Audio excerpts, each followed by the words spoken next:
Hey, welcome back to the Secret Underground Lair. Our blank is cut. I've sketched out, I flipped the drawing around on the surface of the test blank. The wide end of the guitar is going to be down here. This is the bottom end of the guitar. At the top will be up here. I drilled in the locator pins, so I got a hole here and a hole at the other end underneath this rail. So I'm now ready to start dishing out the inside of this top. Before I do that, though, I thought I'd explain just a little bit of the math that I used. I didn't do the GCode using FreeCAD. I actually did all this GCode using Pythagorean Theorem and a spreadsheet. So I'll explain a little bit of that before we start digging into the cutting of the top. That will be today's adventure. So the theory that I've got here is the guitar profile, one half of it, is something like this.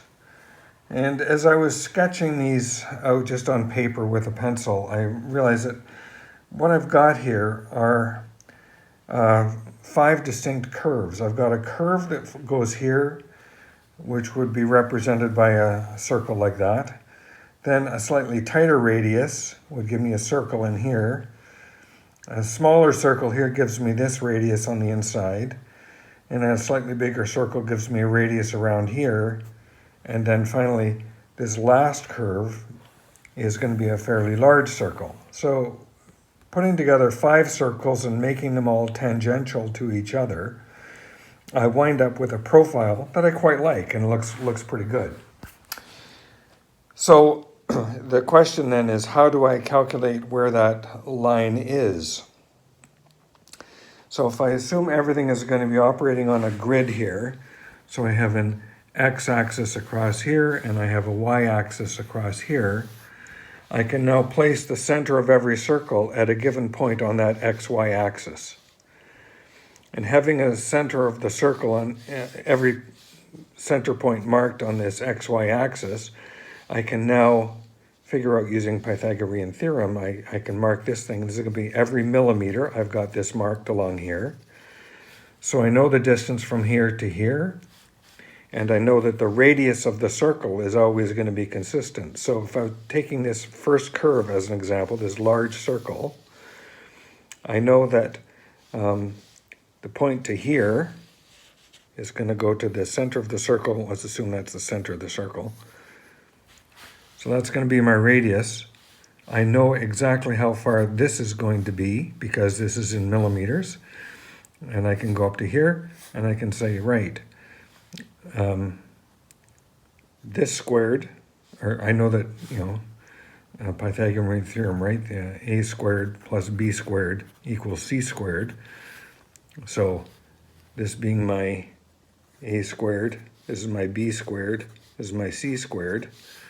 I know then that b squared equals c squared minus a squared. If I know these two measurements, which I do, I can calculate how high up that is going to be. So for every millimeter along here, I use a spreadsheet and I calculate where these perimeter dots are going to be. So I did that for the entire perimeter. The next thing, the guitar, if I look at the profile of the guitar, looking on sideways, from here it curves up, and then about here, I start to curve back down again. So it kind of looks a bit like that. And again, represented now by a very large circle here and a slightly smaller circle here, where those two meet at that point. Knowing the diameter of that circle and knowing the diameter of this circle, I can then calculate every point along here. So I've done that. So I have the perimeter and I have what I call the spine. The next thing is to now calculate the ribs. So looking at it endwise, as the guitar goes from a very narrow rib here, and I get out to my widest part out here, that rib is going to be more like this. But I know now the distance between there and there because I have calculated this parameter. And I know the height that it's going to be because I have calculated the spine.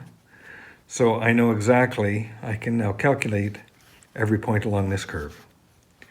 So I put all of that into a spreadsheet, and to make a pass on the table here, I wind up with about 125,000 lines of GCode to the millimeter. Every square millimeter is now mapped. So that's the theory that I used. I did use FreeCAD to draw those circles so I could figure out exactly the center point of every circle. There is a formula that you can use if you know 2 points on a circle, or 3 points on a circle, you can calculate the diameter. I didn't go that far. The math was getting a little too complicated, so I used FreeCAD to figure out the center of every circle, and then I used a spreadsheet to do the Pythagorean theorem and gave me the measurements that I want. So I'm going to load up the first batch of GCode. We're going to take a millimeter off the top. Here's the first pass, and I'm expecting we're going to gouge out about 1 millimeter over the whole business and sculpting out just to the edge. So let me get the right bit in the router, and away we go. Okay, the bit has been swapped out. I now have a 1/2-inch cove bit in the router. Unfortunately, that's a very short shank bit, so I won't be able to get the router going all the way down to touch off the homing plate at the bottom there. So what I've done is I have a block. It's 43 millimeters high, 41 millimeters high rather. That's going to sit in there.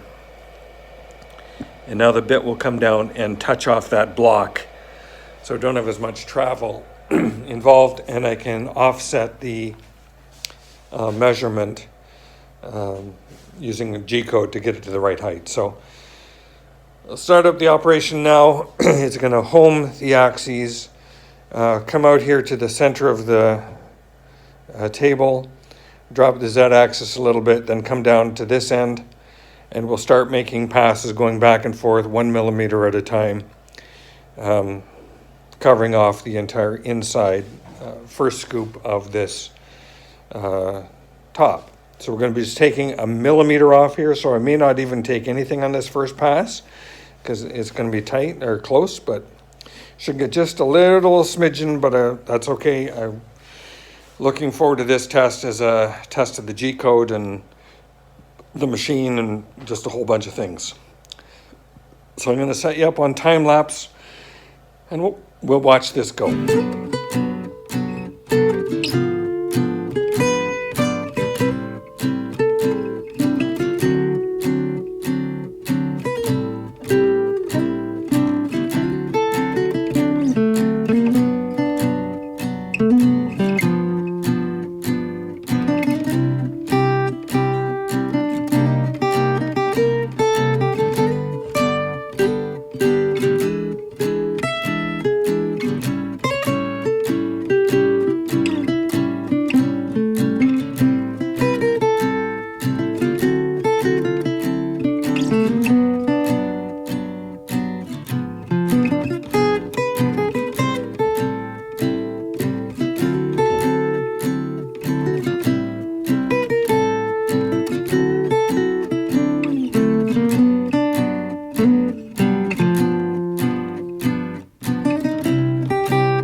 first pass.